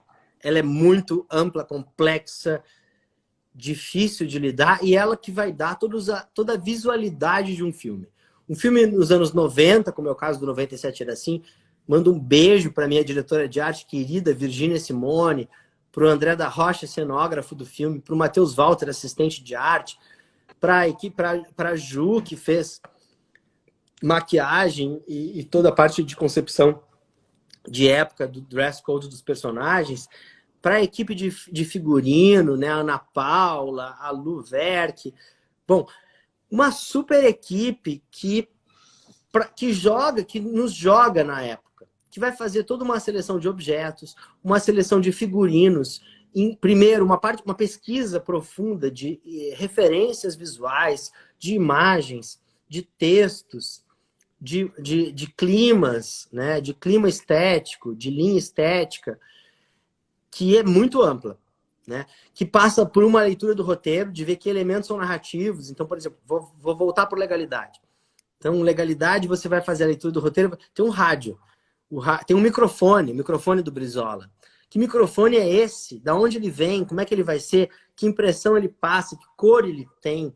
Que luz tem que ter para iluminar esse microfone? O fundo é escuro ou o fundo é claro? Para o microfone aparecer. É bom ter sombra ou não ter? O microfone tem que estar inteiro, ou só a boca dele, ou só o cabo? Isso só o microfone, né? Só o microfone, mas lá tem um rádio também. Tem a gravata do Brizola, que tem um cavalo marinho branco. Tcharam! Tem que ver muita foto do Brizola. Quem olhar o filme Legalidade vai ver que o nosso filme foi super fiel. E a gravata do Brizola tem um cavalo marinho branco, igual algumas fotos da mesma época, do mesmo dia que saíram no jornal, em agosto de 61. E a diretora de arte foi fiel e conseguiu uma costureira que fizesse. Assim como a faixa presidencial que a gente fez, que foi uma faixa feita pela mesma empresa que fez a faixa dos últimos 5 presidentes, Carlos. O cinema chega a esse grau de detalhe e detalhamento. E lá foi a nossa diretora de arte fechar um contrato, explicar que a gente não queria dar o golpe em ninguém, que era apenas um filme, mas que a gente precisava de uma faixa presidencial igual às últimas que foram feitas pelos presidentes, que são do acervo pessoal deles, porque, né, tá lá a faixa presidencial. Então tá no filme a faixa presidencial, assim como o rádio, assim como o microfone, assim como o sapato do Jânio, que vai para a mala do Jânio na cena 1. E aí cada cena vai ter um elemento, e esses elementos levam para a época, e tem uma equipe inteira que está ali cuidando. E aí, Carlos, o mesmo microfone aparece na cena 5 e na cena 18. E às vezes são atores diferentes, e essas cenas são gravadas em dias diferentes. Chegou o José Henrique Ligabui, que faz o Tonho no filme, o ator. E aí, já aconteceu, por exemplo, no 97 era assim, tinha uma camisa do alemão, o personagem do filme, o alemão. Ele usa uma camisa regata. E aí, aquela camisa regata é usada nas últimas 4 cenas do filme, mais ou menos. E aí a gente filmou a cena 1, 2 e 3, digamos, em ordem de sequência, nas primeiras diárias. Quando foi filmar a cena 4, lá na diária 20, ninguém acha a tal da camisa do alemão. É um pânico para o set inteiro, porque a diretora de arte, que é a responsável, ela não é culpada, porque teve que mudar o set, porque caiu a locação, e aí perderam a camisa do alemão, porque o alemão resolveu, em vez de tirar a roupa no final da filmagem, ele resolveu ir com a roupa para casa. E aí a mãe dele botou para lavar e foi parar não sei aonde. E aí alguém tem que cortar uma roupa preta igual na última hora, alguém tem uma camisa parecida, e aí a pessoa faz um sacrifício e doa a camisa que ganhou da avó, corta o ombro e ela vira uma regata. E a diretora de arte costura na mesma hora e coloca em cena. Isso é o cinema, né? Mas é super complexo. E tem essa questão da continuidade, que é o continuista, que vai dizer que tal peça tem que voltar em cena. Então, cada elemento que aparece aqui atrás de mim, aquela porta, com aqueles vidros, aqueles livros, se isso fosse um filme, quando a gente fosse filmar o detalhe do meu olho amanhã, tem que estar no mesmo lugar lá atrás. Se mexe, o espectador percebe. E geralmente é cenário, é algo que não é real, que foi construído para aquela cena. E que tem que ser construído de novo no dia seguinte, porque não é um estúdio, não tá lá tudo pronto esperando, né? Então e a época é isso tudo. O cabelo da Neuza Goulart, a gente pensou muito no cabelo da Neuza Goulart. O cabelo da Cleo no filme Legalidade, a gente pensou muito, eu discuti muito com a Cleo que momento ela ia soltar o cabelo. Quantos filmes ela fez com o cabelo solto? E nesse filme eu queria ela com o cabelo preso, porque a época me pediu um coque banana. E foi super difícil a gente chegar no coque ideal. A gente mudou a cabeleireira no meio do filme. 1000 questões que acontecem por causa de um coque. E porque eu quero chegar no coque, que é o coque mais próximo ao, sei lá, Bonequinha de Luxo, ao filme tal, que também é da mesma época. Mas na cena X ela vai tirar o grampo e o cabelo vai soltar. E aí a gente vai ter o cabelo dela solto pela primeira vez no filme. Isso também é pensado, isso também tem a ver com a época. E aí quando ele ficar solto, ele não pode ficar simplesmente solto. Ele tem que ficar solto como ficava solto nos anos 60. E aí ele tem uma franja, sei lá, entendeu? Tem 1000 questões que são da visualidade e que nos levam para a época. O Henrique Ligabui fez um trabalho incrível de... E aí eu vou falar uma coisa do Henrique. O Henrique é um ator que eu conheci muito novo, fazendo figuração. E eu sou um diretor que eu gosto de lidar com todos os elementos cênicos. E para mim, figurante é pérola. Eu quero dirigir figurante. Então, eu chego por cada figurante, eu dou uma intenção. O que ele viveu no dia anterior, qual é o objetivo dele, se ele tem que atravessar a rua, o que ele está indo fazer na loja, se ele quer comprar um botão, porque faltou um botão branco na camisa azul do pai dele, para que ele saiba o que está fazendo, porque isso significa o tempo que ele caminha, a intenção que ele vai ter em cena. E geralmente, isso eu devo lá à escola lá do Tempo e o Vento, lá o Frederico Bonanni, nosso diretor de figuração, diretor assistente do filme, que vinha da televisão, que era um diretor que marcava os figurantes. Cada figurante em cena sabia para onde ia, papapá. E isso, quando você vai ver um filme, Carlos, a ideia da figuração é que ela seja invisível. Se você percebe a figuração, é que está errado. Ela não tem que te chamar a atenção. Mas se você vai fazer uma análise fílmica, como você crítico, você tem que perceber. Teve uma movimentação, isso foi pensado. Isso fica muito evidente em filme de batalha, por exemplo. Filme de batalha é um filme que depende da movimentação e da coreografia de uma figuração. Então, a gente vai ver a cavalaria vindo numa ilusão de ótica, por exemplo. A cavalaria vindo aqui e aí vai passar em primeiro plano um cavalo. E aí tu cria a ilusão de que eles se enfrentaram e tem tudo coreografado. Mas eu tô falando isso para contar que eu conheci o Ligabue num filme chamado Breve Assalto, que é um curta que eu fiz, onde ele era um dos figurantes de um assalto ao banco.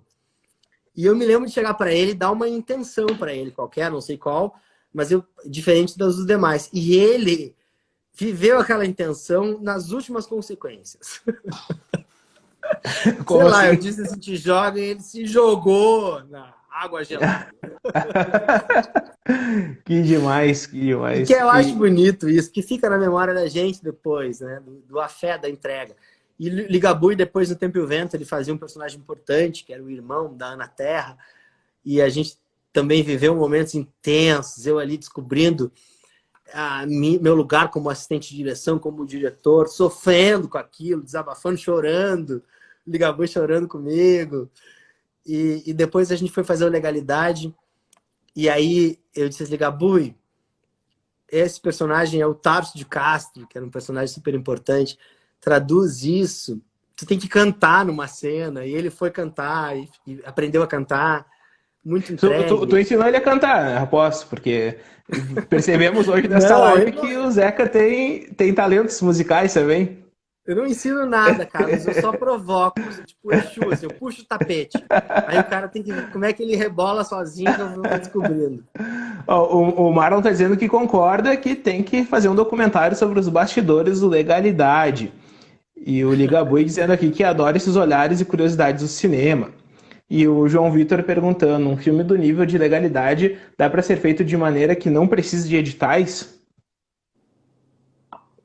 No Brasil não, Vitor, porque a maneira como o cinema brasileiro encontrou para se desenvolver e para atingir essa excelência, porque o cinema brasileiro é excelente, Vitor. Se a gente olhar para o ano passado, que era o ano onde a normalidade histórica vinha caminhando, ou seja, a evolução do conhecimento cinematográfico, a gente teve grandes filmes brasileiros sendo consagrados assim, nos principais festivais. Tava lá o Festival de Cannes, o festival mais importante da cinematografia que se leva a sério. E tava lá o Bacurau, plim. Tava lá A Vida Invisível, plim. Sendo carimbado e mostrando para o mundo o que é cinema, como se faz cinema. Em termos de linguagem, de desenvolvimento da expressão artística, da síntese simbológica, da simbologia cinematográfica. Eu me embolei. Mas tava lá o cinema brasileiro, Carlos. O que eu quero dizer com isso é que esse cinema brasileiro é resultado de política pública, de taxação de quem mais lucra com o setor audiovisual, que são as telefonias, as empresas de celular. Tá todo mundo agora no seu Instagram segurando um celular na mão. Na mão de muita gente está o Zé Cabrito e o Carlos Redel aqui, ó, na mãozinha das pessoas. E quem está lucrando com isso? O espanhol da Telecom, o mexicano da Claro, o fulano de tal da Vivo e os grandes magnatas das telecomunicações. que pagam um impostinho de nada, que, sei lá, é uma porcentagenzinha, que é menor do que a porcentagem que a Unesco destinou para as secretarias e para os ministérios da cultura, que é 1% que a Unesco recomenda. É menor essa taxinha de nada que as tele pagam, que é o Condecine, e que abastece o Fundo Setorial do Audiovisual, e que faz o cinema brasileiro. Legalidade só existiu porque existiu o Fundo Setorial do Audiovisual. Porque as telecomunicações que lucram no Brasil como ninguém com a telefonia, pagam um pouquinho de imposto para que o audiovisual exista. Aí o que o governo faz? O governo pega e bota na mão dos realizadores o montante, e os realizadores transformam em emprego e circulação de renda. A cada R$1 investido para o governo, retorna R$1,50 no PIB brasileiro. É o segmento que melhor distribui dinheiro. O mesmo R$1 que colocam na construção civil se concentra em 3 ou 4 grandes empreiteiras de famílias, as mesmas que estão ligadas a toda essa historiografia que a gente tem visto nos últimos anos, aí de Lava Jato, de não sei o quê. O realizador, o artista, distribui muito bem a renda que ele recebe, que é imposto que ele paga e que o povo brasileiro paga ao consumir telefonia móvel, audiovisual. Ao assistir a série no seu celular todo dia, você faz com que a empresa, com que o magnata pague um pouquinho de imposto para que o realizador brasileiro faça. Só que, Carlos, faz mais de um ano que esse dinheiro está contingenciado. Esse pouquinho, que é o fundo setorial, que é muito, mas que é pouco perto dos bi-dólares que as majors ganham e que fazem umas esmolinhas aqui e ali, e que não tem legislação no Brasil que obrigue essas majors que ganham dinheiro com o povo brasileiro a investir em simbologia, em identidade, em produção local. Porque a França é séria nesse sentido. Tá aí a Netflix cheia de filme francês. Por quê? Porque o Estado francês foi lá e falou assim, ó, se vocês querem operar com o meu povo e colocar essa simbologia na cabeça das pessoas, vocês vão também financiar a produção simbólica desse território. Das pessoas que nasceram aqui, que pensam assim, que tem essas histórias para contar. E aí, Carlos, o gaúcho, no final de semana, adora assar uma carne gorda, que ele sabe que é do gado, que foi criado ali em Dom Pedrito. Ele não compra carne do Texas, ele não compra carne de LA, ele não compra carne da Califórnia. Ele bota no bucho a produção local, mas no cérebro ele teima em enfiar o que vem de fora. E a gente se contenta com o que vem de fora. E a gente tem a cabecinha feita pelo que vem de fora. E tem muita dificuldade de colocar no nosso cérebro, na nossa capacidade cognitiva, aquilo que é resultado do nosso território, aquilo que é parecido com a gente, aquilo que sai da cabeça dos nossos artistas, dos nossos poetas, dos nossos cantores, dos nossos cineastas, dos nossos roteiristas. É complexo, né? Mas a gente precisa acordar, o gigante precisa sair, porque a gente é um país muito rico. Tá todo mundo aí cobiçando o Brasil, tá todas as multinacionais ganhando dinheiro em cima da gente. Quando é que a gente vai acordar? Quando a gente vai colocar o discernimento em prática, né? Perfeito, não tenho nem o que colocar depois desse discurso. Incrível, incrível mesmo. E muito, muito importante, inclusive, eu estou buscando consumir mais obras brasileiras e enfim, e é uma construção, né? A gente vem de muito tempo com aquela, desde pequeno a gente vem com aquela, o cinema brasileiro não presta, o cinema brasileiro é ruim, o cinema brasileiro não sei o quê, filme bom é filme americano, e a gente vem com essa cultura impregnada na gente, né? Então tu vai crescendo e vai torcendo o nariz para as produções brasileiras e tem tantas pérolas, tantas coisas incríveis, até os filmes ruins brasileiros, que óbvio que existem filmes ruins, tem a identidade, tem a cultura do povo e merece ser visto. Às vezes tá passando um filme ruim, uma comédia boba dessa, e a gente assiste e consegue se identificar, cria essa identificação, né, assistindo a esses filmes que a gente não tem com os filmes de fora. E até os filmes ruins valem a pena a gente assistir por conta disso, né? Porque tá a nossa cultura ali e é muito, muito importante isso, a gente tem que Ô, valorizar. Carlos, eu acho que vale a gente fazer aquele exercício do lugar de fala, assim, de se colocar. Por exemplo, assim, se coloca no lugar do espectador norte-americano, ou te coloca no lugar do espectador francês, do espectador norte-americano, primeiro. Que quantidade de conteúdo produzido por outras culturas esses espectadores consomem?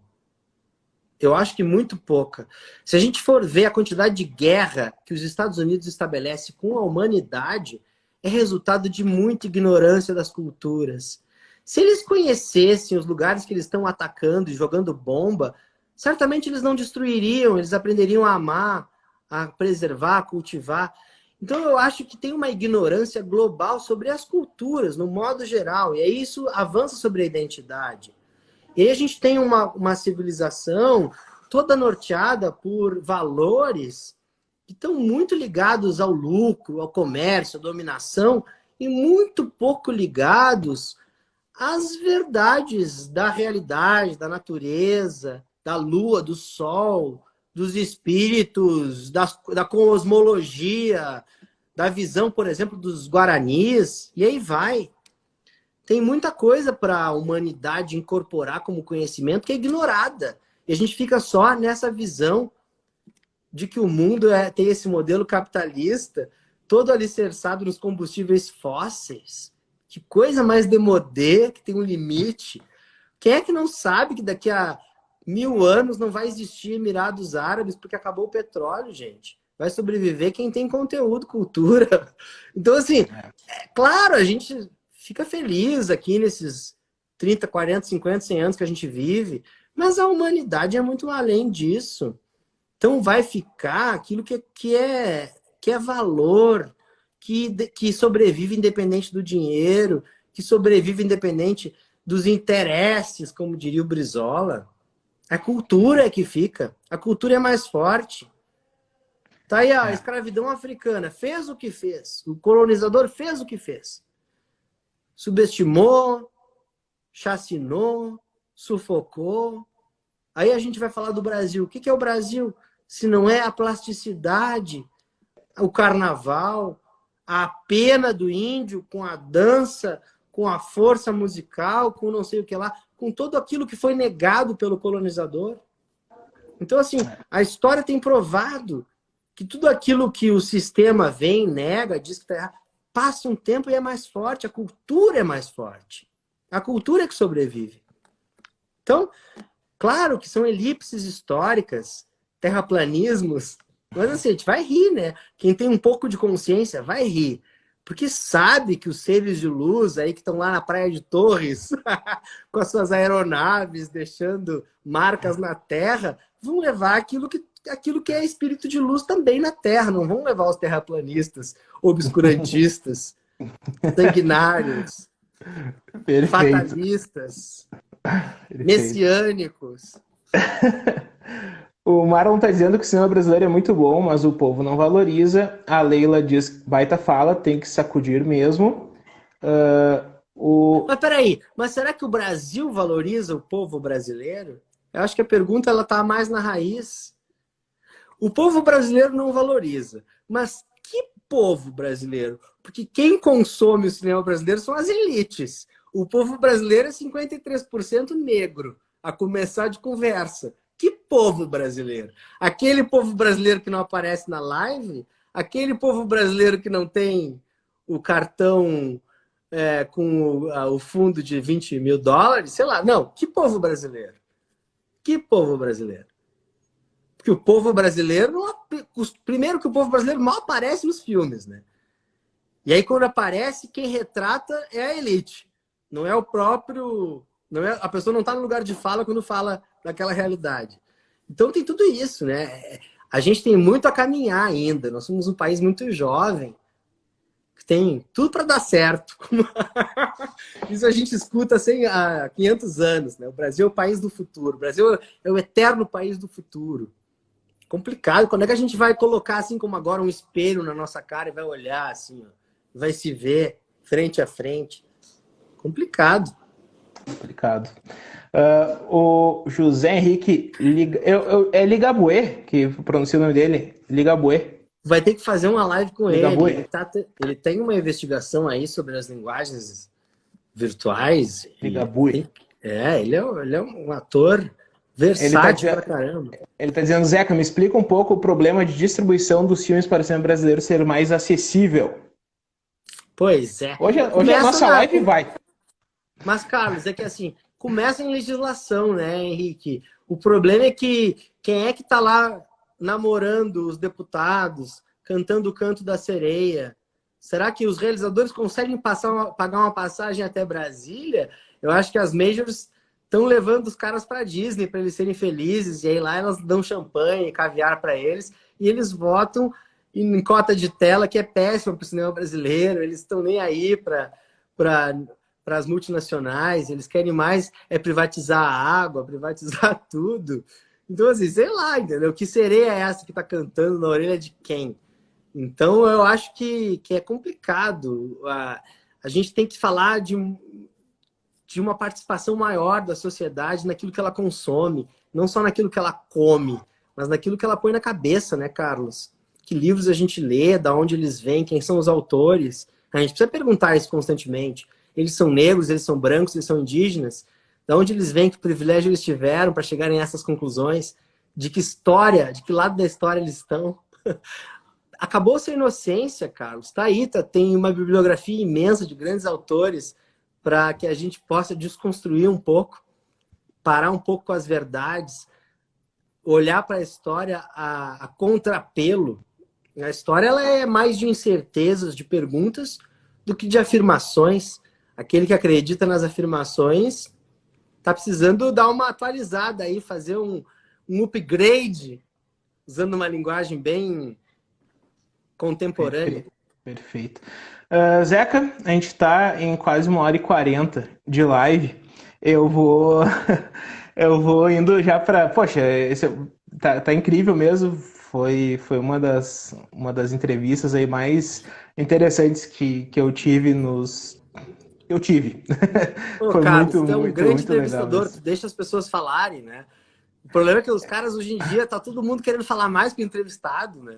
Aí o cara vai ser entrevistado assim e o cara só fala. Aí eu fico angustiado aqui do meu lado. Eu quando eu vejo também que o entrevistador quer falar mais que o entrevistado, me deixa bem incomodado também. Olha, mas que enfim. chegou um cara lá das missões, o André Crisum, é missioneiro, aí viu o filme 30 Povos, é lá de Santo Ângelo. Esse povo missioneiro é guerreiro, é guerreiro. Demais.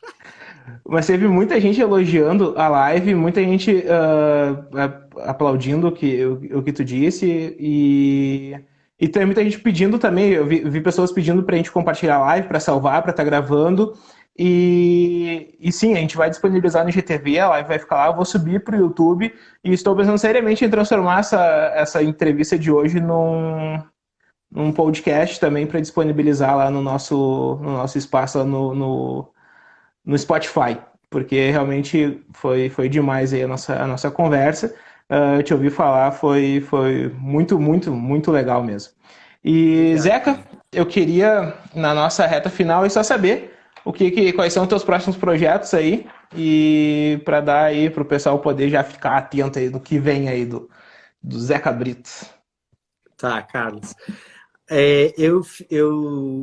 O 30 Povos, que é esse filme que foi lançado agora pelo Canal Curta esse mês, ele segue sendo exibido pelo Canal Curta durante o ano de 2019. Então, quem não assistiu, procure. No Tamanduá TV, ele já está disponível no streaming do Canal Curta, que é o Tamanduá TV. E é uma investigação sobre o barroco jesuítico guarani, sobre nativos e invasores, sobre a terra, as questões agrárias, e também sobre a fé, o martírio, todo desse povo que acreditou nesse processo de colonização através da religião e da arte e tal. Tá? Eu recomendo que assistam, porque eu fiquei anos fazendo e fiquei feliz de entregar ele, né? De ficar... Eu recomendo também, tem que assistir, é incrível mesmo, incrível. Carlos, eu filmei algumas coisas nos últimos anos e eu tô montando elas. Então, assim, eu estou escrevendo algumas coisas, que é para filmar daqui a uns anos. E eu estou montando outras que eu já filmei. Porque no momento eu estou gestor público, eu estou cuidando do Instituto Estadual de Cinema. Fiz um monte de projeto. Agora, esse ano, começo a colher, começa a aparecer esses projetos que eu fiz. Então, assim, tem um projeto chamado Cinema Negro em Ação, que a gente vai formar jovens cineastas negros no Rio Grande do Sul, fazendo uma correção histórica de apresentar uma formação na raiz ali, de entender no território do Rio Grande do Sul, onde é que tem realizadores que precisam ser assistidos, que precisam ter participação. Tem um projeto chamado Revelando Rio Grande, que vai levar oficinas de audiovisual para as 9 regiões funcionais do Estado. Tem um projeto que estou fazendo pelo IECine de revitalização da Cinemateca Paulo Amorim, que é o cinema público do Estado do Rio Grande do Sul. Nós conseguimos emendas parlamentares para reformar a Cinemateca Paulo Amorim. Estou muito feliz em ver lá a Cinemateca. Vai começar está fechada nesse momento pela pandemia, mas quando voltar, vai voltar com as salas novas, com cinema em DCP. Estou com um projeto também de emenda parlamentar chamado Laboratório IECine, para capacitar a Casa de Cultura para um laboratório audiovisual com equipamentos. Isso tudo graças à oportunidade que a SEDAC, a Secretaria de Cultura, tem me dado de trabalhar ali dentro da engrenagem do audiovisual gaúcho. Então, eu estou fazendo isso. É um momento em que a pandemia paralisou tudo, mas eu me voltei a um trabalho coletivo. Tem a setorial do audiovisual, está aqui a presidente Leila presente, outros colegas aqui presentes, que é o colegiado, são a sociedade civil pensando como o audiovisual pode contribuir com o Estado, com o desenvolvimento, com a geração de emprego, não só com a produção simbólica, mas como um caminho para desenvolvimento econômico mesmo, para as pessoas pensarem a linguagem audiovisual dentro da sua realidade. O audiovisual é muito democrático, todo mundo tem internet, todo mundo tem um celular, e todo mundo pode também se profissionalizar através dessa linguagem. Então eu tenho trabalhado muito com isso. Agora, eu também sou artista, né, Carlos? Então eu preciso extravasar através da arte. Então eu estou lançando esses filmes que estavam ali guardados, coloquei no streaming o Legalidade, ele está no Telecine Cult, volta agora em julho, final de julho ele está de novo na televisão, no Telecine Cult. O 30 Povos está no Canal Curta. E eu fiz um filme, vou te antecipar aqui, eu filmei o ano retrasado, o ano passado, um outro documentário que o montador está trabalhando, chamado Quadros da Rainha. E eu filmei em Londres esse filme, há 2 anos atrás. E está em trabalho de montagem. E é sobre um episódio da arte moderna brasileira, o primeiro episódio de internacionalização da arte moderna brasileira. Quando, em 1944... durante a Segunda Guerra Mundial, o Brasil resolve se posicionar do lado certo da história. Getúlio, enfim, resolve se posicionar na Segunda Guerra. E os artistas são os arautos dessa posição diplomática e são os primeiros a se colocarem contra Hitler e apoiarem os aliados na Segunda Guerra Mundial. E aí o que eles fazem? Os artistas brasileiros modernistas doam uma série de fotografias e pinturas para Londres, para a realeza inglesa, para que fosse feito um leilão para a reconstrução de Londres depois do bombardeio de Hitler. E isso acontece em 1944. E há 2 anos atrás, aconteceu em Londres uma exposição comemorativa dessa exposição que aconteceu em 44. E aí eu fui a Londres e fiquei lá um mês investigando a questão da diplomacia artística, de como a arte é importante para a diplomacia cultural. Quando um país, isso os Estados Unidos ensinou para o mundo, quando um país quer fazer negócio, primeiro ele manda a arte, as suas manifestações artísticas. Foi assim com o cinema norte-americano, no pós-guerra. Primeiro chegou o cinema norte-americano, depois chegaram as multinacionais, a Coca-Cola, a enceradeira que a dona de casa tinha que comprar, o carro Ford, por aí vai. Mas o cinema tem esse papel diplomático. E esse filme que eu estou fazendo não, está sendo montado, eu já fiz a minha parte, e o bonito do cinema é essa engrenagem coletiva, onde um termina uma etapa e começam outras etapas que dependem de outras pessoas. E aí a minha colaboração no Canal Curta foi do Canal Curta, esse projeto foi filmado 2 anos atrás, fui para Londres, vivenciei o que esses artistas vivenciaram, Tive lá nas galerias, na Embaixada Brasileira, entrevistando o atual, inclusive o atual ministro da Cultura na época, o Sérgio Sá Leitão, que era ministro, entre outras pessoas, e faço uma investigação sobre a arte da diplomacia. Como a arte tem tido um papel importante na história do Brasil, pelo menos, e da humanidade, na diplomacia cultural. E o nome do filme vai se chamar, um dia, espero, Quadros da Rainha. Porque esses quadros foram doados para a realeza, para que ela leiloasse e reconstruísse a cidade depois do bombardeio. E o detalhe interessante, Carlos, é que os quadros dos artistas que hoje são os mais consagrados foram justamente os quadros ignorados na exposição de 44. Ninguém quis comprar a Tarsila do Amaral, ninguém quis comprar o Portinari, precisou a história legitimá-los, colocá-los no devido lugar. E essas contradições que a gente vive investigando, que fazem parte da arte e do mistério do fazer artístico. Interessantíssimo. Zeca, o José Henrique já está dizendo para de spoiler. O Marlon Zé, eu tenho que fazer porque isso é compromisso. Na medida que eu falo, eu fico mais próximo de te entregar. O Marlon já disse que quer usar nossa live na aula dele. Poxa, essa conversa rendeu muito e eu tenho certeza que vai continuar rendendo, assim como os teus projetos aí que seguem rendendo e... Claro, enfim. Carlos, o poder do audiovisual, aquilo que eu te falei, que o Léo Machado tinha essa consciência. A gente está sendo cristalizado. Daqui a 1000 anos alguém vai mexer nisso, vai fazer uma sutura, vai botar um remix, vai fazer uma música com isso. Demais. Zeca, brigadão mesmo por ter participado dessa live hoje. Foi incrível. Foi a live mais longa que eu já fiz e eu estou muito feliz com isso porque realmente foi muito, muito legal conversar contigo. Vamos rivalizar com a Tereza Cristina. Maravilhosa. Zeca, brigadão e mais pra frente vamos fazer de novo e o que sempre pode contar sempre com Sala Crítica e com o Coletivo Isidoro, maravilhoso, também. Grande assessor de imprensa, trabalhando aí. Grande Isidoro. E quem não leu ainda o perfil do Zeca Brito lá no coletiva.net, dá uma passada lá que eu conto um pouco da história desse cara aí, que é muito, muito interessante e muito talentoso também. Zeca, brigadão, abraço e até a próxima. Beijo do fundo do coração e Evoé Baco.